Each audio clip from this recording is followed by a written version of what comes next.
Hello, everyone. Thank you for tuning in. I am Lee. This is JLeesCorner. This is my review for, girl, I don't know. I don't have my notes up. This is my review for 90 Day Fiance Happily Ever After, Season 5, Episode 6. I'm like, girl, I got notes up for P-Valley. Anyway, okay, if you have not done so already, please come on to subscribe to my channel and become a whole JayBird, dun dun dun dun dun, and all that goodness and stuff. Let's get to it already. Inhale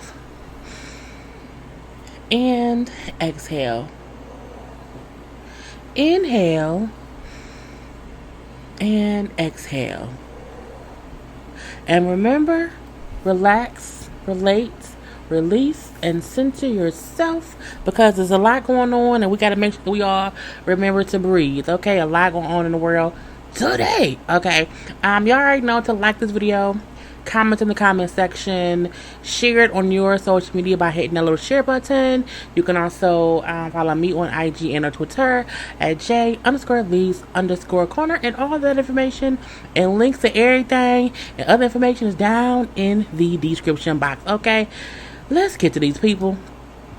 First up, Larissa and Nobody. Okay, you know, she's going to see her lawyer because she finished her community service. She's finished the I think it's the DV classes or whatever, you know, domestic violence or whatever. So she done all that. So she's just waiting to see if her charges can be downgraded a little bit, and then she won't be deported as long as she don't get no more trouble. Okay. Now he asked her, like, what's your plans, you know, for work or whatever, and to do in life since you're done with all this other stuff. And sorry, y'all. I have my house really cold, and when I do that, I get a cold. Anyway, I'm breathing all this cold air. She say that she wants to possibly be a lawyer, okay, or work on people's immigration stuff, or do some paperwork. Maybe I can be your assistant. No, you can't.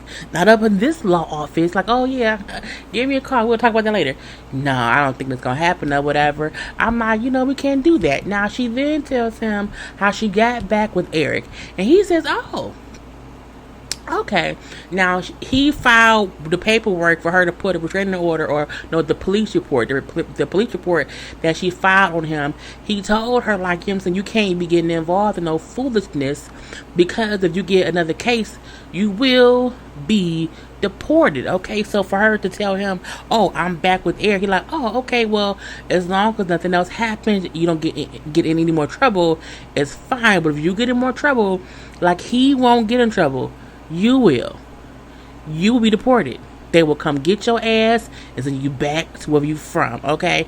And she said, oh, okay, I think it'll be fine and whatnot. I said, Now she then goes to meet with Eric. Okay, now look, I still feel like her and Eric is just the most weirdest, most awkwardest pay-to-play relationship I've ever seen or whatnot. Now, you know, he brings up how I think before we were dating, we spent too much time together. She said, well, I think you were too cheap. I think you were too cheap, and that you need to spend a little bit more money. He said, well, money on what? On my boobs. I'm like, yo, how many times can your boobs get done? Girl, I could not. You know what I'm saying? Now, she also brings up how the friend who she lives with hates Eric. Does not like him because of her. Eric was going through whatever mess. She would tell the friend all the foolishness they were going through. And so now said friend don't like him, okay? And she's not told said friend who she lives with that she's back with him, okay? And I'm like, I don't know why. That's just kind of dumb. It's like, how are you back in a whole other cold Debbie Larissa situation? I mean, you're in a relationship and the person who also lives there don't like you dating. In this case, you're cold. You have turned into Colt, okay? And I mean, but you still Larissa. But I guess it is what it is. So she goes back to her friend because they want to try to work things out. Again, pay for play. Because I still don't think he's all the way. I think he's bisexual. But it could just be me being an asshole. I'm not sure. But, you know, she goes and tells her friend who she lives with, I'm back with Eric. And she's like, what? I don't want to be lonely. You know what I'm saying? I'm tired of being alone or whatever. Eric doesn't care about me being arrested. He likes me for me, and I want to be with him, and I want to see how it goes. She's like, well, if you want to be an old fool and be with a man who can get you deported, by all means do that. I don't like him. Y'all was not good together, whatever. He did all this craziness, all this foolishness, and you know what I'm saying? I let you stay in my house. I bailed you out of jail. I've given you money. I'm your friend. I care for you. I do. But I won't drop my house by the end of the week. Okay? Because I don't want the drama in my house. So, good luck. And she gets up and walks away. I said, oh, Larissa's homeless. And she said, I didn't come here to be homeless. I'm like, are you sure? Did you sit on the curb? You is homeless. Larissa don't make good decisions. My leg itches. And she keeps putting herself in bad situations. I feel like, if you don't have nowhere else to live and the person you live with don't like a guy you dating, just don't tell her you dating him. She don't have to know you dating him. I mean, she'll find out or whatever. But again, it's at least find somewhere to live first. Larissa gonna be this homeless on these streets, honey, and but next week, she finds out some shit about Eric. Okay, but again, pay for play is what they are. Colt and Jess, okay? I mean, girl, it's just weird. Now, Colt has now gotten a second room so he and Jess can stay together and have sex. And Debbie can get some sleep. Jess feel like Debbie was being rude. Debbie don't like her. Colt like, no, she was just tired. She was a little bit of a bitch. But she was just tired, like she don't dislike you or whatever. You know what I'm saying?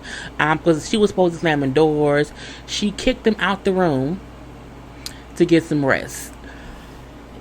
I feel like she had every right to do that. She was tired. She's fucking 80. But he admits, his mama was being a bitch or whatever. So she said, well, why did your mom even come? Well, she came to make sure I wasn't making the same mistake that I made with Larissa with you. Oh, you're like a baby. You need your mom? He's like, well, that's not fair. We both know what it's like to lose a parent.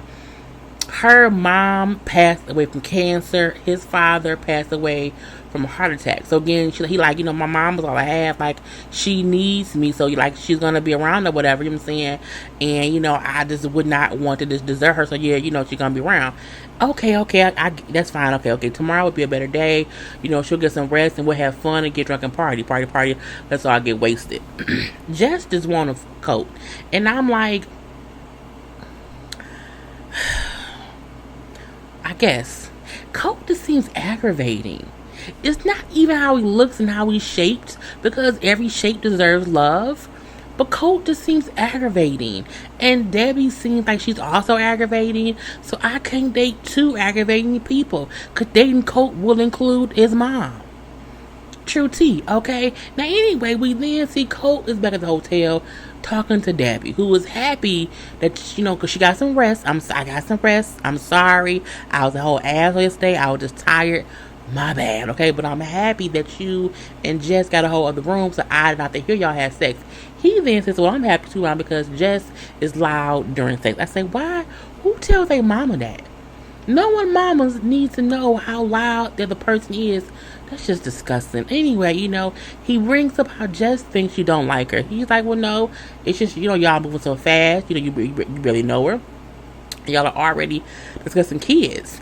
And I don't want that to happen. Like, I don't think that's smart or whatnot. And saying, you don't really know her. Well, I've known her longer than I've known Larissa. And saying, and I do like her. Like, well, you can't compare her to Larissa. And you can't say, well, I knew Larissa for 2 days, I've known her for 5 days. It's apples and oranges. Even though it's still fruit, no one wants it. So he brings up how, I just want you to give her a fair chance. Like, just don't be a bitch. You can't be a bitch. You can't be out here being mean and rude. Look, I was just tired, okay? Leave me be, okay? Leave me alone. Now, she brings up how, look, whatever you want. I just feel like she has a plan or a goal with you. He like, I don't think that's true. I do feel like she has a goal with Colt.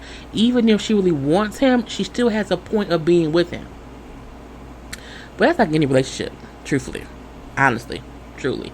Anyway, so she like, look, as long as you do not ignore the warning signs. Like with Larissa, you saw all these warning signs and you ignored them, and shit went horribly wrong. So this time, just don't ignore the warning signs, and like give me more time to get to know her. Like, don't make it seem as if I can judge who she is right now.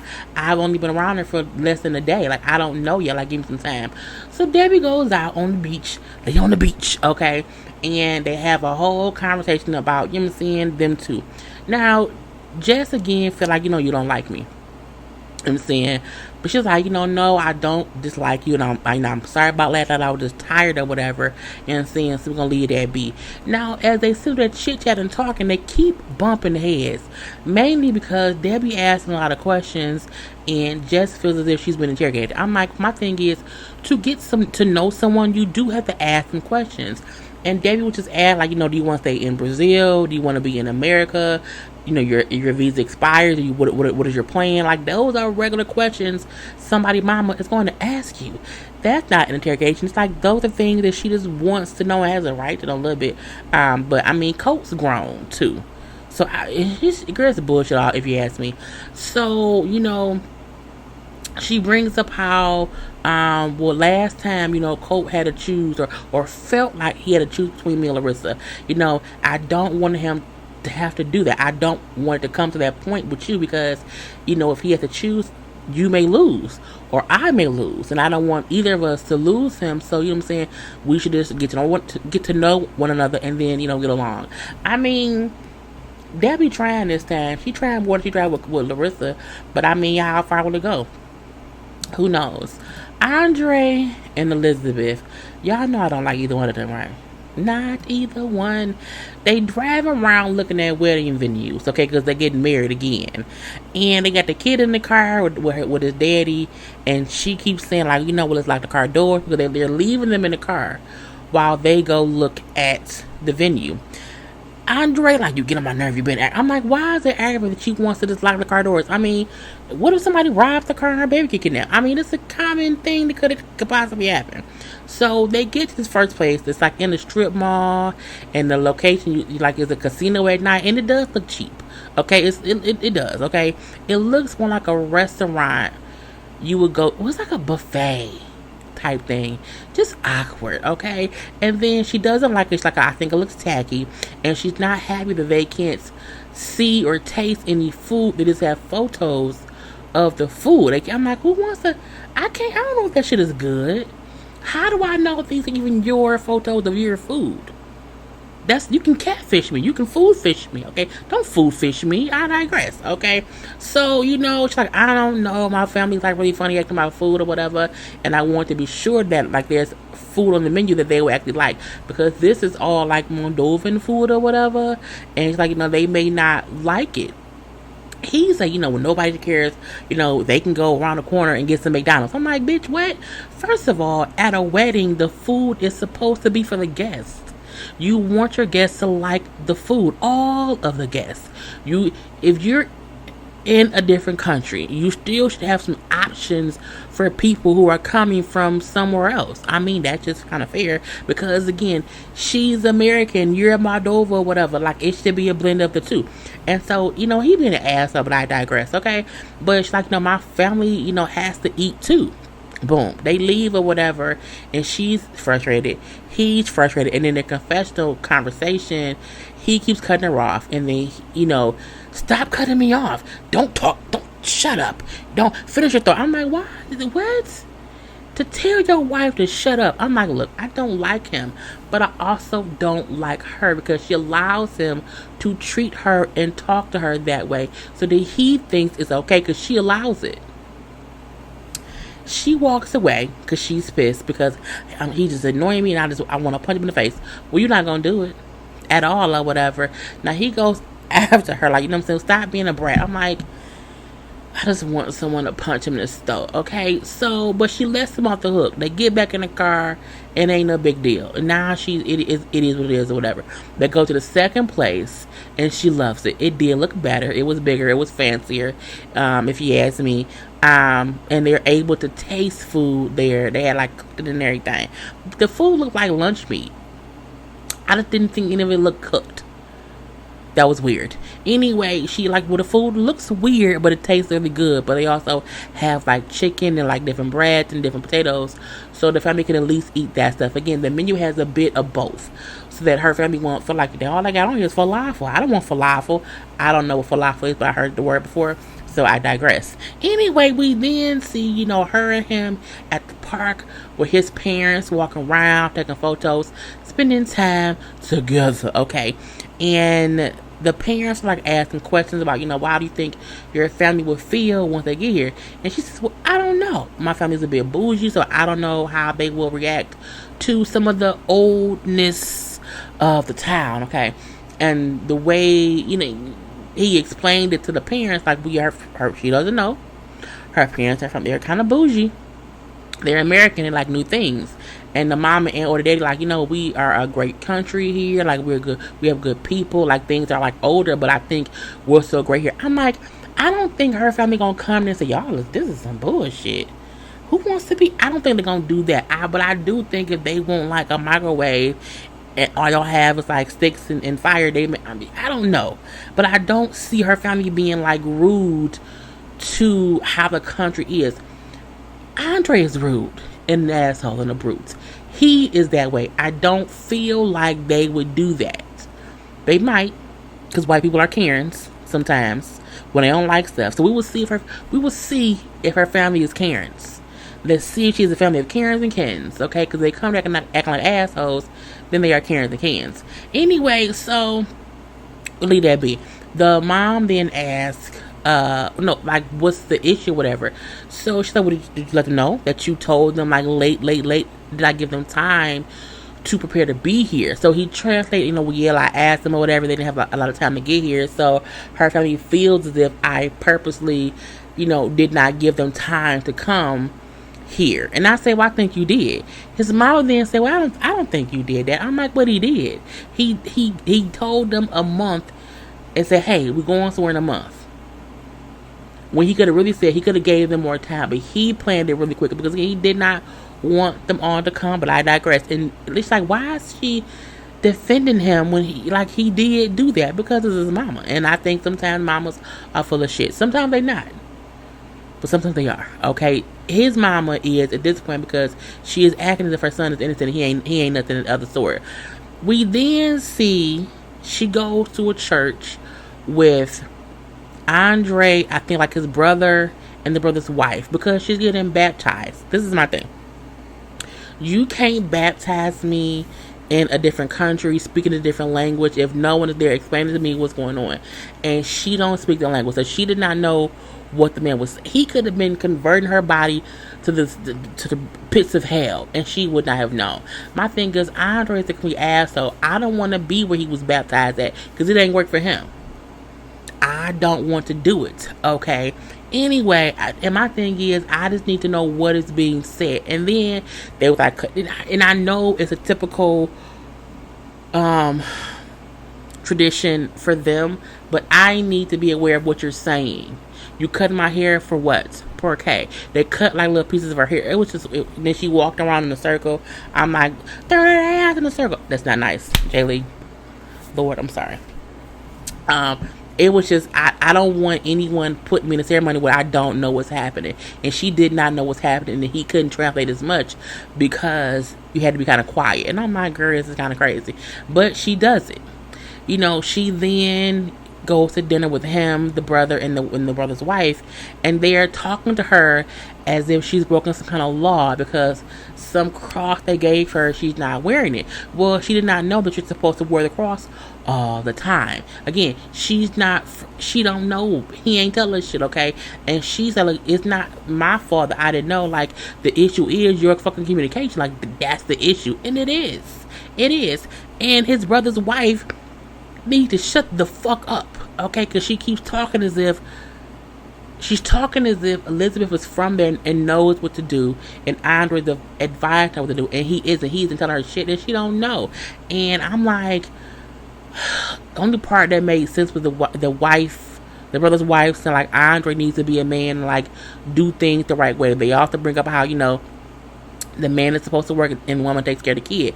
Andre then says, well, technically she wanted to work And she wanted to do that, and she wanted me to take it. I'm like, that's not fucking true. It's a whole lie. It's a whole lie. And the part that pissed me off is, he brings up how, I'm saying, well, it was her idea. She said how, my mom is always, because he said that because she's very independent. Independent don't mean that you can then depend on me. Independent means I can take care of myself, but I take care of me, our daughter, and you, motherfucker. And then, she brings up her mom and her dad raised her to be a strong, independent woman, to never, not use her voice. But she doesn't use her voice. She never stands up for herself when it comes to Andre's punk ass. Okay, we're gonna move on from that because it made me mad. We then have, Angela and Michael. Don't like Angela ever in life. Okay, now they still planning this little wedding.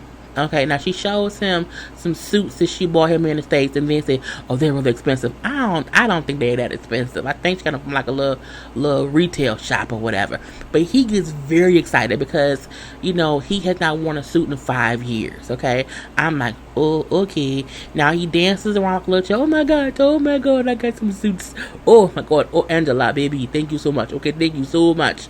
Okay, and he's happy. They then go to meet up with some friends. Now last season on whatever show they were on, he met up with like a friend who was in Nigeria, and also friends of that friend who were American women who had then moved to Nigeria. Okay, and so they all became friends. So he wants Angela to talk to these friends so that she can maybe get an idea of what it could be like if she moved from the States to Nigeria, just in case she wants to move there until the visa process is approved or whatever. But he don't tell her that it's gonna be the guy and the females. He just say, I'm going to be some friends, and we want to be my friend Duma, whatever his name was, and his friends. Okay, so because they lived in America and I live here, well, I don't need to talk to people. She was being a bitch about it or whatever. My thing is, if he wants you to meet his friend to talk, bitch, go talk. Okay, bitch, go talk. Okay, anyway, they get there and she sees it is 3 females. Okay, sitting there first. That's what we first sees. We don't see Dumas yet, because Dumas ain't there just yet. But when she walk in and she walks past the women and they're saying, oh, hi, and she's like, hello, and she says hello but keeps walking, and then when she sits down and realizes these are the people that he wants her to talk to, and there are 3 women, oh, she gets pissed. She instantly walks out. All right, bye, and she shakes their hands, but she has an instant attitude, walks out, gets, fuck this, Michael, I'm done, we're not getting married, fuck you, take me back to the hotel, don't fucking talk to me. I'm like, who is she talking to? Who is she yelling at? Why is she talking to him as if he's not a human being? Okay, he like, why would you embarrass me? Like, why would you do that? Why would you leave before my friend even gets there? You want me to go to? I don't want to be right. You think I want you to be around 3 women having a conversation without me? He like, my friend wasn't there yet. Like, we left too fast for him to get there. Okay, it was a guy. Those are his friends. I don't, look. Angela is a bitch. Boom. Okay. We then see the daughter calls her Skylar because her grandma, as she said, grandma is losing her mind. Okay, she keeps saying this and that or whatever. I think her oxygen wasn't plugged up, this and that. And then she's like, you know what, Skylar, calm down. It's just her dementia. Like it's her dementia. Like you need to just take her to the doctor, or whatever, and they'll check her out or whatever. She then the phone hangs up or whatnot, and she says, "Oh my God, I don't have time or the energy to even fight with you and worry about my mom. It's just too much. Your ass should not be in Nigeria. Period." She frustrates the fuck out of me because you shouldn't be there. Bitch, go home, okay? Kalani and Asuelu. We only see Asuelu. He says he'll be back at home, okay, but no one's talking to me because I don't want to talk to them. But then her dad comes down and says, hey, let's go walk the dogs, okay? And so they go for little drives, like I guess a little dog walking park or whatever. And then, you're like, okay, so what happened? Let's talk about tits, okay? And then with my mic. Asuelu brings up how, you only heard their side, you did not hear my side, okay? So, in the car, Lisa kept asking me different questions, and I did not know how to answer. She asked about one thing or whatever, and I did say how women in America, compared to women in Samoa, are lazy. But I did the media the way that it came out, and it went bad from there. Her dad then said, "Oh, so they thought that you meant them in general, not just the comparison of two different styles of how things are." The dad gets what he meant, because as he said, I know how things are there. I understand how the culture is back there, whatever. So I get what he meant, and they just didn't get it. Boom. He then admit how, I did, I did cross a line, and how I spoke to Lisa, and I don't know how to properly apologize or whatnot. I say, cool. That happens there too. He then brings up the thing I kept saying. He says, I try to talk, and I know the words in Samoa, what I want to say. I try to translate that into English, and it never comes out the right way. Like, the words just don't, he like, right, you know what I'm saying? It goes left. So the daddy, for the most part, is getting what Asuelu is saying, why he gets frustrated. Okay, I'm like, cool. Because again, I wonder if they are helping him with how he communicates versus just hoping he'll learn shit on his own. He's a kid at heart and in the mind, okay? You have to help him a little bit. So he did admit also that he cussed at Kalani, and he said that I was some bad things and whatnot. Look, I don't want to get violent with you, Asuelu, but I want to beat your ass. So you have to learn how to treat your wife, because I'm not having that shit, okay? And if it happens again, we're going to fight. And fight, okay? I understand. I'll say sorry, and I'll talk to her. I like how the dad heard him out, and the dad let him speak his feelings. As far as when Kalani and the mom are talking, they are just asking him questions, and he's responding. You can tell he doesn't know. The dad and him had a civilized, calm conversation, and Asuelu was able to express himself. He's like 12. It's fucking unfortunate. Like, she picked a 12-year-old. I mean, that is what it is. You can't do nothing but that. Okay, Tanya and Sinjin. Sinjin wants to go home. He's homesick. He wants to visit his people or whatever. He's not in a good mood because his brother was in the ICU because he had a blood clot that went up to his lung.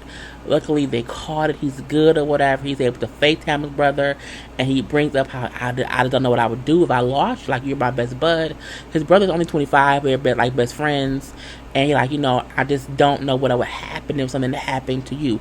He brings up how it was hard for him because when he came to America, 2 weeks after he got here, his grandmother passed away back in South Africa, and he couldn't go to the funeral because the K1 thing, he couldn't leave the States. So, like, I just can't imagine me not being able to see my family if something happened.